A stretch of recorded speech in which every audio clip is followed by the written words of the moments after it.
Admit करतात. तिथे नुकत्याच बाळंतीण झालेल्या महिला आहेत आणि तिथे जेंट्सना ऍडमिट करतात. एक वेगळी सेपरेट रूम आहे जे तुमची ऑफ्थॅल्मॉलॉजीची, ती रिकामीच आहे. तिथे न ठेवता जेंट्सच्या रूममध्ये ऍडमिट करतात, पहिली गोष्ट. दुसरी गोष्ट, तुम्ही ज्याला कॉन्ट्रॅक्ट दिलेला आहे साताऱ्याचा टेंडर जेवणाचं, त्याला बिल नसल्या भरल्यामुळे 1 महिना झाले ह्या ग्रामीण रुग्णालयामध्ये पेशंट्सना जेवणच मिळत नाही. आणि तिसरी गोष्ट, तुमचं सीबीसी पॅथॉलॉजी टेस्टसाठी जे डायनोड लागतात, ती डायनोड मशीन गेले 1 वर्ष इकडे नाहीये.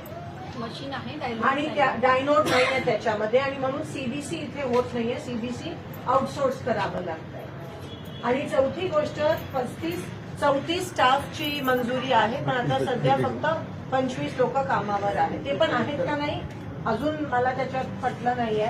आणि ज्या जानकर मॅडम आहेत त्यांचे इथे दुर्लक्ष होतात. मी तुम्हाला सविस्तर पत्र पाठवते मॅडम. 1 आठवड्यात याची पूर्तता आपण करावी. मी परत या ठिकाणी येऊन बघणार आहे, नाहीतर मला मग दुसरं आणि मी आता स्वतः सीएसआर मधून तुम्हाला डायनोज देते 20,000चे 2 देते मी तुम्हाला. कारण का किती थांबणार आम्ही.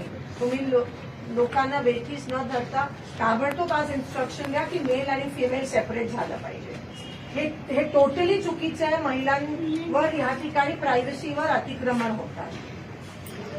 आणि त्या जेवणाच्या माणसाला, ते टेंडरवाल्याला आता ताबडतोब